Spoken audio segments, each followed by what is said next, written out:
사람이 먹고 마시며 수고하는 것보다 그의 마음을 더 기쁘게 하는 것은 없나니 내가 이것도 본즉 하나님의 손에서 나오는 것이로다. 새벽에 거룩한 기도자 여러분, 주님을 만나는 하늘 행복이 주 안에서 늘 전전하기를 소망합니다. 오늘 읽어갈 본문 말씀은 전도서 2장 18절에서 26절까지의 말씀으로서 우리는 이 말씀 앞에서 첫 번째 매듭, 인간이 이 세상에 생하는 모든 수고가 헛된데,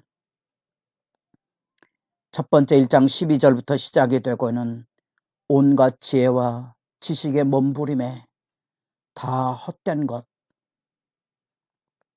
2장 1절부터 시작이 되는 이 세상에 그래서 육체를 만족하게 하는 온갖 쾌락과 심지어 성공을 향한 크고 작은 사업을 벌여 왕으로서 대업을 이루어도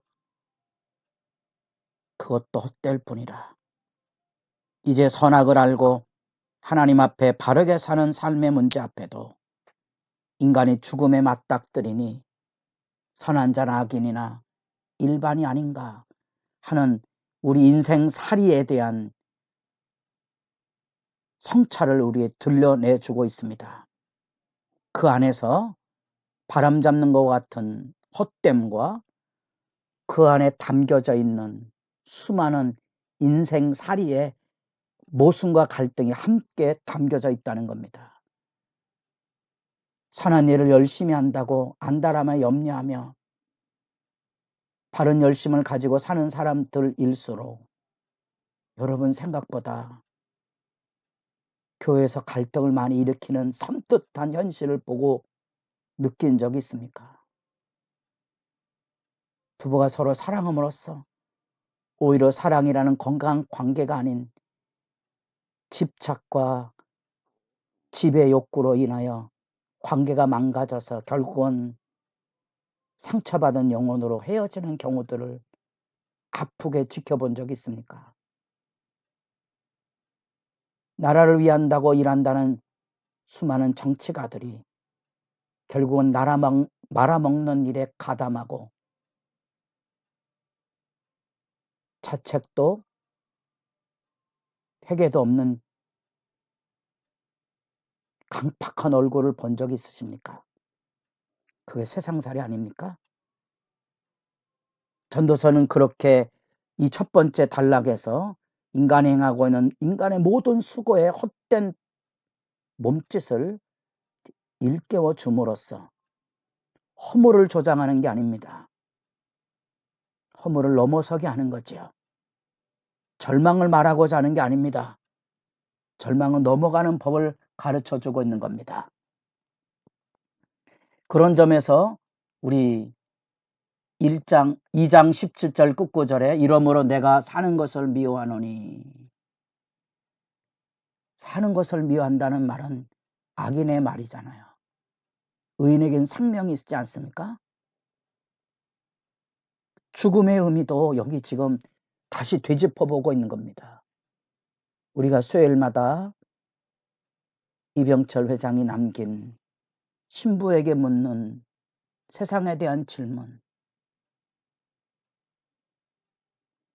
그 예리하고도 절박한 질문 앞에 지금 4가지, 5가지 읽어가며 배나도 예수 신앙이 무엇인가를 새삼스럽게 옷깃을 여밉니다. 예수와 더불어 십자가의 자리에 가셨습니까? 죽음을 알아야 합니다. 죽음으로부터 배우지 못하면 자기가 잘난 줄 압니다. 인간의 어리석은 오만이 그곳에 담겨져 있습니다. 마치 전도서 기자는 저도 어머님 댁에 다녀오면 마음이 굉장히 무겁습니다. 좋은 옷은 있는데 좋은 옷을 못 입습니다. 아껴야 되는 거예요. 떨어진 옷을 입는 거예요.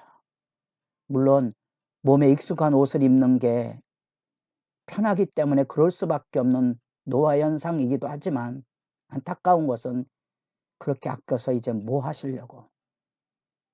그 나중에 다 쓰레기로 배출되지 않겠습니까? 한 번도 입어보지 못했던, 쓰지 못했던 수건, 내 옷가지들. 여러분, 바로 그런 것이 전도서가 일깨워주고 있는 인생에 대한 그 근본을 흔들어 놓는 이야기입니다. 왜 전도서가 이런 메시지를 우리에게 가르쳐주고 있는가?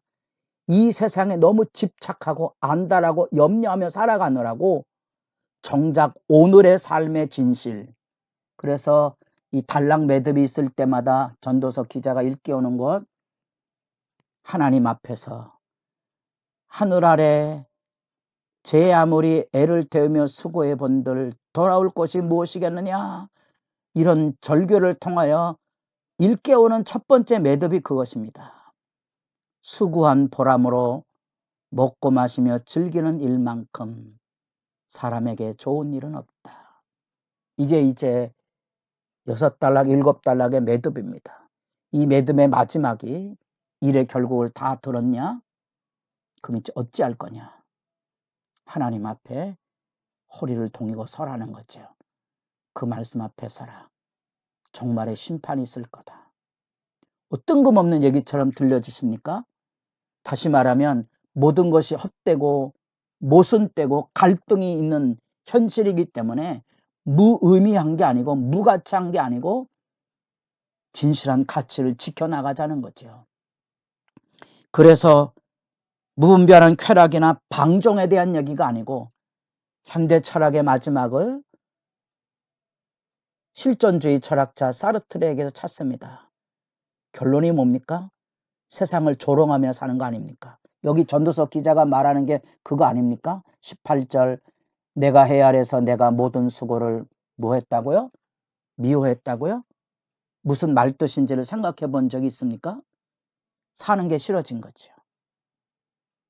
기도가 싫어진 겁니다. 아내가 싫어진 겁니다. 세상이 꼴 보기 싫은 겁니다. 왜? 그게 상실감이죠. 그게 세상에 대한 염증입니다. 전도서는 우리가 살고 있는 삶의 염증, 상실감을 이렇게 고발해내고 있습니다.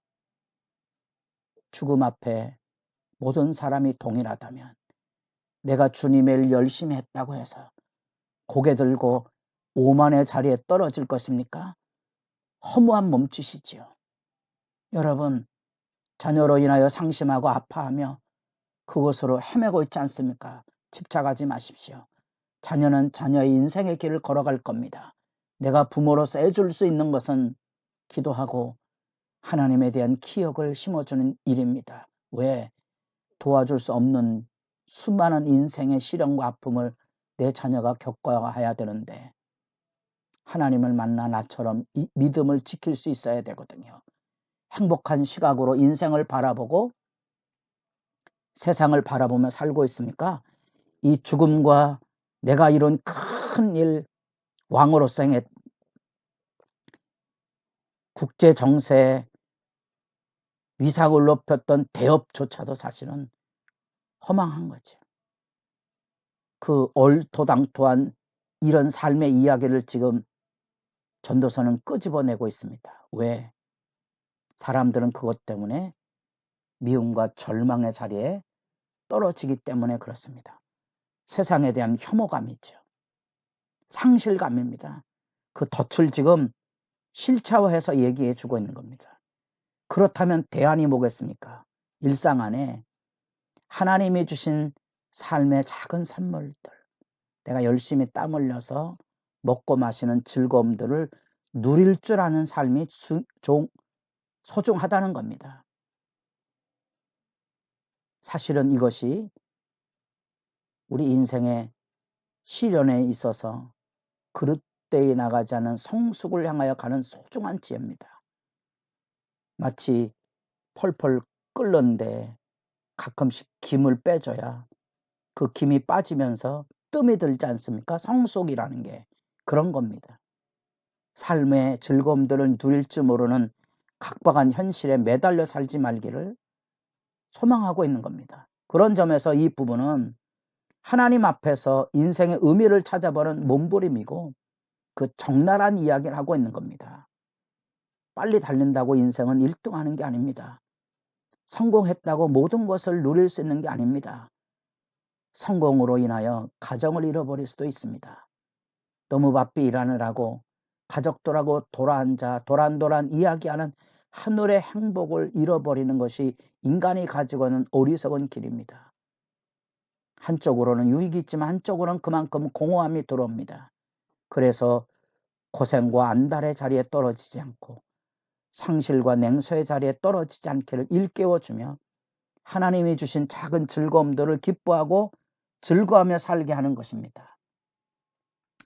더더구나 이제 전반부 탈락 2장 16절 죽음이 모든 사람을 허무의 자리로 몰아넣는다면 21절에 보면 우리가 읽은 본문 앞에 우리가 아무리 수고하고 했어도 자녀들에게 후대에게 뭘 남겨주는데 남겨줘봐야 자녀들이 그것을 제대로 관리하지 못하면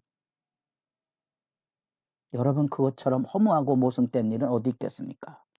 또 그 안에는 진리에 대한 왜곡이 있습니다. 자녀가 악한데 부모의 유산을 누리고 살면 뿌린 대로 거둔다는 하나님의 질서도 깨지지 않습니까? 이런 이야기 들으면 골치가 아프십니까? 아니요. 그게 현실입니다. 예수님이 누가복음 12장에서 말한 부자가 풍년이 들어서 큰 창고를 쥐고 배를 두드리며 노래를 합니다. 그때 오늘 밤 내 생명이 취하여지면 이 모든 것은 누구의 것이 되겠느냐? 어리석은 부자의 비유입니다.